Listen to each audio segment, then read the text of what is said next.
misalkan doanya itu tidak baik bagi yang minta, pasti pending atau tidak diturunkan dulu sampai siap kondisinya, kondisi yang minta itu sesuai dengan yang diminta. Makanya kita harus mengukur diri, siapa kita ini. Misalkan pekerjaan kita sehari-hari berdagang, urusannya uang ratusan ribuan, tapi kita minta doanya triliunan, ya itu misalkan dijabah, itu kan butuh waktu bertahun-tahun. Masa bertahun-tahun datangnya, kalau diijabah itu.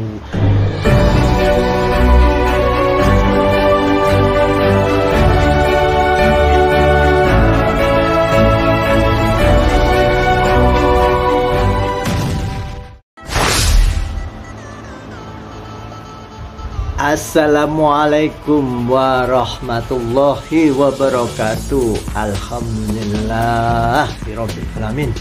Berjumpa lagi saudara-saudaraku, semoga semuanya sehat walafiat, tetap menjaga ukhuwah Islamnya, saling menyemangati, saling mengingatkan sesama saudara seperjalanan. Fafiru illallah, menuju Allah, berlari menuju Allah. Ingat, berlari ya, jangan santai-santai.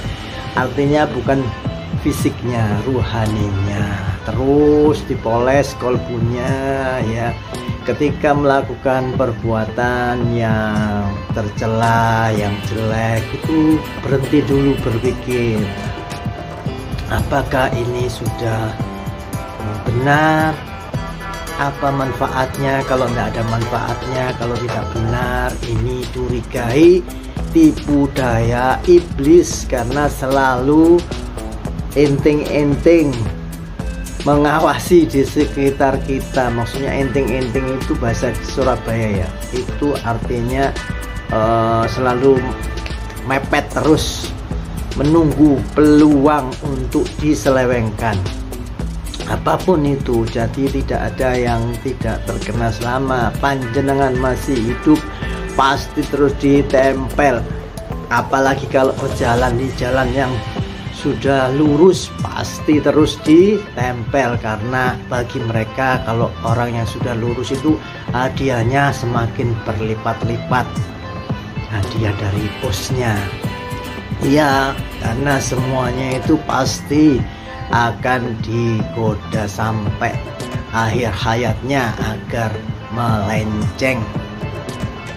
Tapi dari godaan itu semua, jika kita mampu dan sanggup tegar, tidak tergoda, lulus dan lolos, pasti akan mendapatkan hadiah dari Allah. Baik hadiah macam-macam yang tidak bisa sebutkan satu persatu ya, banyak hadiahnya macam-macam ya. Makanya para aulia, para wali-waliullah dahulu itu ada sudah yang karomahnya macam-macam, ada yang ilmunya macam-macam ya. Jadi itu dihadiahi pasukan cahaya oleh Allah yang membantu beliau-beliau itu. Jadi kalau pasukan cahayanya yang sudah membantu menempel di tubuh ya, pasukan cahaya itu sudah berjumlah 1 miliar pasukan cahaya, itu baru bisa dikatakan karomah. Kalau masih 1 juta pasukan cahaya itu namanya maunah ya. Kalau masih hitungan ribuan, ratusan, itu ya masih kodam-kodam biasa. Itu sekilas info ya, bahwa apa yang kita lakukan itu ada implikasinya walaupun sebesar biji sahara. Biji sahara itu biji atom. Atom itu sudah tak terlihat mata normal ya. Jadi seperti itu ada implikasinya ke kanan kebaikan, atau implikasinya ke kiri kejelekan, itu ada hadiahnya. Hadiahnya itu maksudnya dia jelek ada, dia kebaikan ada. Jadi surga dan neraka itu sebenarnya tidak ada hubungannya secara langsung dengan agama. Kalau orang itu bisa menjaga selalu berbuat baik sampai akhir hayatnya, tidak tergoda kejelekan, maka dia tidak akan disiksa karena tidak ada dasarnya, perbuatannya tidak ada yang jelek, baik semua. Tapi tidak bisa masuk surga karena surga itu harus ada syarat dan ketentuannya. Ini bagi semua orang loh ya, syarat ketentuannya. Hanya kalau yang tidak disiksa itu atau dosanya sedikit, siksaannya sebentar, itu masuknya ke alam yang namanya alam kayangan. Itu ada 100 lebih tingkatannya atau levelnya atau apa ya namanya. Kalau gedung itu ada sekitar segitu, jadi ada yang penduduk tingkat 1, tingkat 2, tingkat 3 dan seterusnya seperti itu. Itu kalau sudah area netral ya, tidak ada dosanya, itu sudah dibersihkan lah dosanya, bisa, tapi nggak bisa masuk ke langit 1, 2, 3 sampai 199 ya, karena 200 ke atas itu sudah langit surga. Itu masuk ke alam khayalan. Baiklah, kita membahas topiknya, yaitu lakukan apa agar kita itu selalu ada hasilnya. Yang pertama adalah pekerjaan kita, semua pekerjaannya ini tidak saya sempitkan menjadi pekerjaan yang dibayar ya. Pekerjaan ini saya luaskan adalah aktivitas ya. Aktivitas itu apa ya, pokoknya kita berkebun, bekerja, duduk, merokok, terus kemudian bernafas, bahkan bernafas itu kan aktivitas itu. Supaya ada hasilnya ya, maka nomor 1 itu apa? Niat. Ini saya ulas kembali supaya lebih mengerucut ya. Kalau kita itu tidak diingatkan kembali secara contoh, itu kadang yang lalai atau lupa. Yang satu adalah niat. Makanya kalau jalur toreko itu mengajari ilahi anta maksudi waridoga matlubi, ya Allah, saya tujukan aktivitas ini hanya kepadamu ya Allah, bukan untuk hal-hal lainnya selain Allah, dan hanya mencari ridhomu saja. Nah, tujuannya Allah agar ridho Allah turun, yaitu apa? Ridho itu analoginya senang. Kalau membuat Allah senang ya perbuatannya itu yang positif ya. Yang abu-abu atau netral itu ya belum bisa menyenangkan Allah, apalagi yang negatif. Jadi itu tujuannya. Maka kita akan belajar sehari-hari melakukan hal-hal yang positif dengan mengunci niat di depan.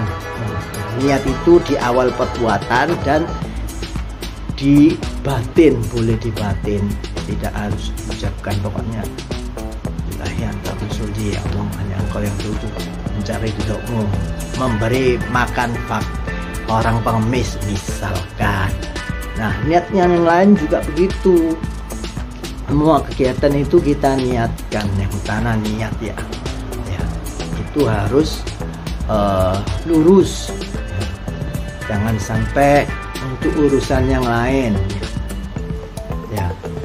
Yang kedua ini ya, kalaupun misalkan untuk urusan yang lain, karena ini kan namanya manusiawi, pasti urusannya di dunia itu bermacam-macam. Walaupun kita diajarkan untuk menyempitkan urusan untuk Allah saja, tapi mesti ada urusan, walaupun beberapa urusan di luar urusan keruhanian.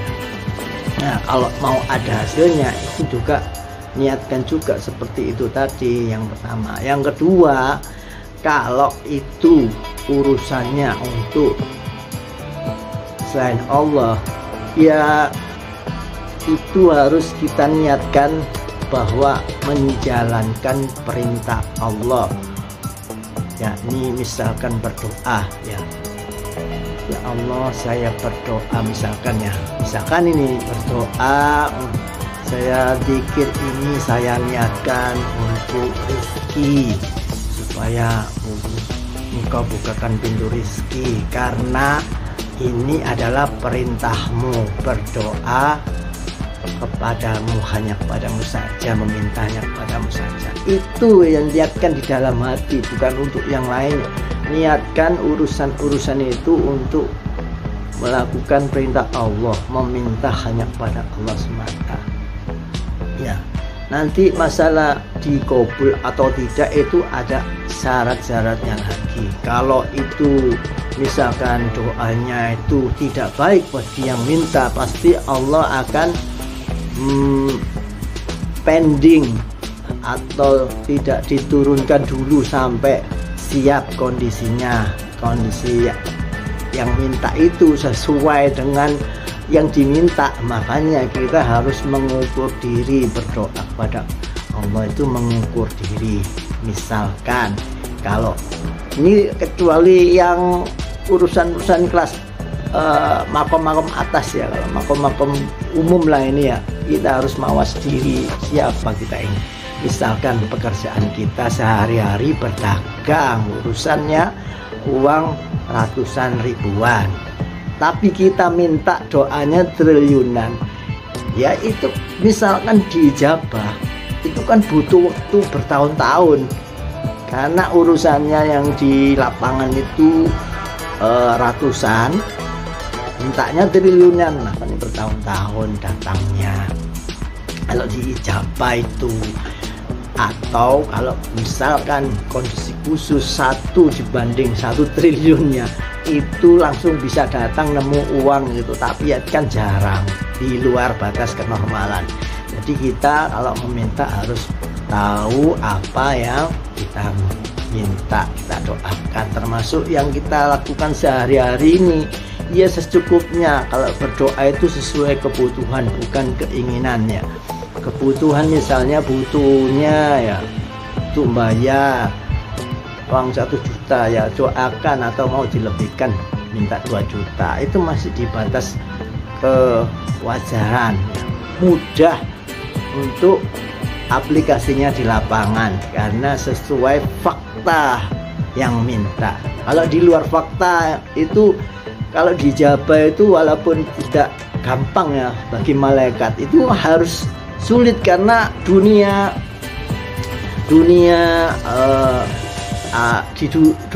ini dengan alamnya malaikat itu kan tidak berbeda ya. Malaikat itu tidak tahu uang berapa, yang tahunya ya uang warna biru merah itu sesuai tahunnya. Jadi itu nilai uang itu tidak berpengaruh bagi malaikat sebenarnya, tapi harus ada hubungannya dengan yang minta. Makanya ada yang diajarkan itu syarat syariat hakikat, syarat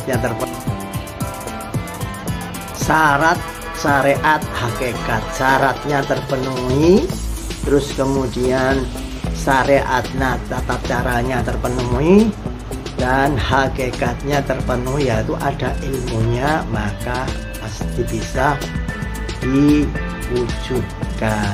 Ya kalau sulit diwujudkan biasanya itu dipending nanti waktu saatnya. Makanya kadang-kadang ada orang berdoa itu setelah beberapa bulan baru kejadian. Ini sudah doa saya waktu dulu tapi sudah lama, ini ternyata baru cair sekarang. Makanya seperti itu, kadang-kadang itu 3 unsur itu baru terpenuhi saat itu.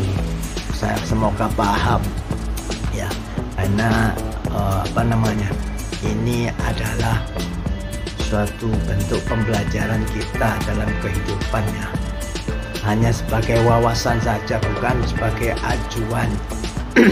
Jadi itu semua supaya menjadikan kita selalu was-was dan waspada atas intervensi campur tangan pasukan bertanduk yang selalu mengawasi kita, mengobok-obok doa, mengobok-obok kegiatan itu, mencampuri itu harus waspada ya, selalu waspada. Kalau misalkan kita itu terlalu senang juga berhenti sebentar terus tafakur, apakah ini benar saya berbuat, terlalu euforia begini. Misalkan kita sedih, dalam kondisi sedih kita berhenti sebentar, apakah benar sedih ini untuk apa sebenarnya. Ketika kita berbuat, pokoknya selalu berhenti sebentar untuk tafakur. Makanya ada kata mutiara ya yang disampaikan bahwa tafakur itu lebih mulia daripada 1000 rakaat.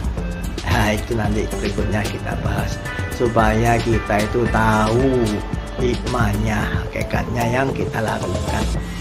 Demikian teman-teman, waktunya ini durasinya sudah tercapai. Semoga kita semua diberikan pemahaman, daya ingat seperti daya ingat para nabi, daya ingat para rasul, pemahaman seperti para nabi ya, selalu supaya kita bisa terus melakukan ihsan, perbaikan ibadah dan perbaikan diri terhadap kehidupan masing-masing.